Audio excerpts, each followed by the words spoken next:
नमस्कार. श्री स्वामी समर्थ सर्वांना. माघ कृष्ण पक्षातली अमावस्या तिथी ही 10 मार्च म्हणजेच रविवार रोजी आहे आणि या अमावस्येच्या दिवशी आपल्याला दही भाताचा हा अत्यंत प्रभावी आणि प्राचीन काळापासून चालत आलेला प्रचलित असा हा प्रभावी उपाय कसा करायचा हे बघायचं आहे आणि हा उपाय आपण का करायचा ते देखील पाहणार आहोत. बघा, तुमच्या घरात जर का लहान मुलं असतील, किरकिर करत असतील, नजर बाधा घराला झाली असेल, मुलांना नजर दोष झाले असतील, वास्तू दोष घरात असतील, काहीही करून घरातलं वातावरण चांगलं होत नसेल, घरात एकमेकांशी पटत नसेल, पैसा घरात टिकत नसेल, त्याचप्रमाणे घराला दोष लागले असतील, घरात काहीतरी असल्यासारखा भास होत असेल, एखादी छाया असल्याचं आपल्याला नजरेस पडत असेल किंवा कुठल्याही घरातील समस्येसाठी तुम्ही या दही भाताचा उपाय हा प्रत्येक अमावस्येला करू शकतात. बघा, या व्हिडिओमध्ये मी तुम्हाला दही भाताचा उपाय तुम्ही कसा करायचा आहे हे सांगणार आहेच, परंतु हा उपाय तुम्ही प्रत्येक अमावस्येला करू शकतात. दही भाताचा हा जर का उपाय तुम्ही घरात करायला चालू केला तर बघा, तुमच्या घरातील सर्व पितृदोष, वास्तुदोष, नजरदोष, इडा पिडा, बाहेरची लागलेली बाधा या सर्व गोष्टी तुमच्या नष्ट होतील. इतका प्रभावी असा हा दही भाताचा उपाय आहे. बघा, पहिले पूर्वीच्या काळात आपले आजी आजोबा हा दही भाताचा उपाय करत असे, परंतु आता सध्याच्या काळात दही भाताचा उपाय म्हणजे काय हे कोणाला माहिती नाहीच आहे. खूप कमी लोकांना दही भाताचा उपाय माहिती आहे किंवा माहिती असून देखील आता सध्याच्या काळात या धावपळीच्या काळामध्ये हा उपाय कोणी करत नाही. परंतु प्रत्येक अमावस्येला आणि पौर्णिमेला आपण आपल्या घरासाठी, आपल्यासाठी, आपल्या घरातील व्यक्तींसाठी हा दही भाताचा उपाय आवर्जून करायचा आहे. तर बघा, माघ कृष्ण पक्षातील अमावस्या तिथी ही 9 तारखेला चालू होणार असून ती 10 तारखेला संपणार आहे आणि उदय तिथीनुसार ही अमावस्या 10 मार्च म्हणजेच रविवारी आहे. तर तुम्ही हे उपाय रविवारी सुद्धा करू शकतात आणि तुम्ही हा उपाय 9 मार्चला म्हणजेच शनिवारी रात्री देखील करू शकतात. आता हा उपाय काय करायचा आहे बघा, जर का तुमच्या घरात पितृदोष असतील, पितरांचा तुम्हाला त्रास होत असेल, नोकरीत, कामात, धंद्यात यश मिळत नसेल, घरातलं वातावरण खराब झालं असेल, बघा, अमावस्या तिथी ही खास करून पितरांसाठी समर्पित आहे. या दिवशी खास करून पितरांना प्रसन्न करून घेण्यासाठी त्यांना तर्पण, दान, त्यांच्या विधी केल्या जातात. तर बघा, तुम्हाला जर का पितृदोष सांगितलेला असेल तर तुम्ही पितृदोषासाठी देखील हा उपाय करू शकतात आणि तुम्ही तुमच्या घराच्या वास्तुदोषासाठी देखील हा उपाय करू शकतात.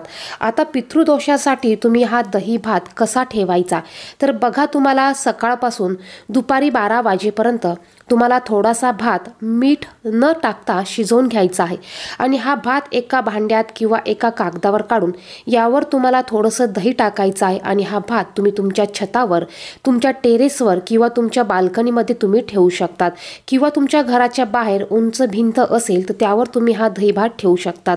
यामुळे होईल काय, पशु पक्षी येऊन हा भात खाऊन जातील आणि यामुळे तुमचे पितृदोष हे कमी होतील. यामध्ये खास करून जर का कावळ्याने हा दही भात खाल्ला तर खूपच चांगलं, यामुळे तुमचे असलेले पितृदोष हे नष्ट होतील. याचबरोबर तुम्ही तुमच्या घराच्या वास्तूसाठी किंवा घराला नजरदोष लागली असेल तर यासाठी तुम्ही त्याचप्रमाणे पितृदोषासाठी तुम्ही हा एक उपाय संध्याकाळी झोपण्यापूर्वी करू शकतात. बघा, ज्यावेळेस तुमच्या घरातील सर्व कामे उरकतील, सर्वांचे जेवण होतील, त्यानंतर जेव्हा बाकीचे सर्वजण झोपायला जातील त्यावेळेस तुम्हाला हा दही भात या ठिकाणी ठेवायचा आहे. हा उपाय करत असताना तुम्हाला या उपायामध्ये कोणीही टोकलं पाहिजे नाही, याची काळजी तुम्हाला घ्यायची आहे. लहान मुलं असतील तर लहान मुलांना झोपायला जायला सांगा आणि त्यानंतर तुम्ही हा उपाय करायचा आहे. हा उपाय देखील अत्यंत प्रभावी आहे. दर अमावस्येला तुम्ही हा उपाय करून बघा. बघा, तुमच्या घरामध्ये जर का तुम्हाला काही बाधा असल्याची भास होत असतील तर ते नक्कीच तुमचे दूर होतील. तुम्हाला रात्री झोपण्यापूर्वी थोडासा भात शिजवायचा आहे. हा तांदूळ तुम्ही धुतला नाही तरी चालेल, मीठ न टाकता तुम्हाला मूठभर भात हा शिजवून घ्यायचा आहे.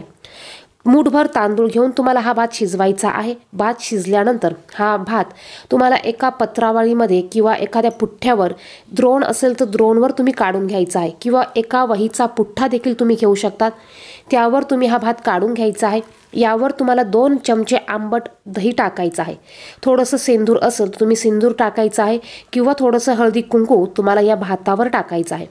त्यानंतर हा भात तुम्ही तुमच्या घरातील दक्षिण दिशेला ठेवायचा आहे आणि तुम्हाला दक्षिण दिशेला तोंड करून तुम्हाला 11 वेळा ओम पितृदेवताय नमः, ओम पितृदेवताय नमः तुम्हाला 11 वेळा बोलायचं आहे आणि तुम्हाला नमस्कार करायचा आहे. आणि तुम्हाला तुमच्या पितरांना नमस्कार करून त्यांना प्रार्थना करायची आहे की आमच्याकडनं तुमच्या काही सेवा करायच्या राहिल्या असेल तर त्याबद्दल क्षमा प्रार्थना मागायची आहे. आणि तुमच्या घरावर, तुमच्या घरातील सर्व व्यक्तींवर तुमची कृपा आशीर्वाद असू द्या अशी प्रार्थना करायची आहे. बघा, पितृ जर का आपले शांत असतील तर ते आपल्याला नेहमीच चांगले आशीर्वाद देत असतात आणि आपले पितृ तृप्त होतात. यासाठी आपल्याला हा दही भाताचा उपाय करायचा आहे.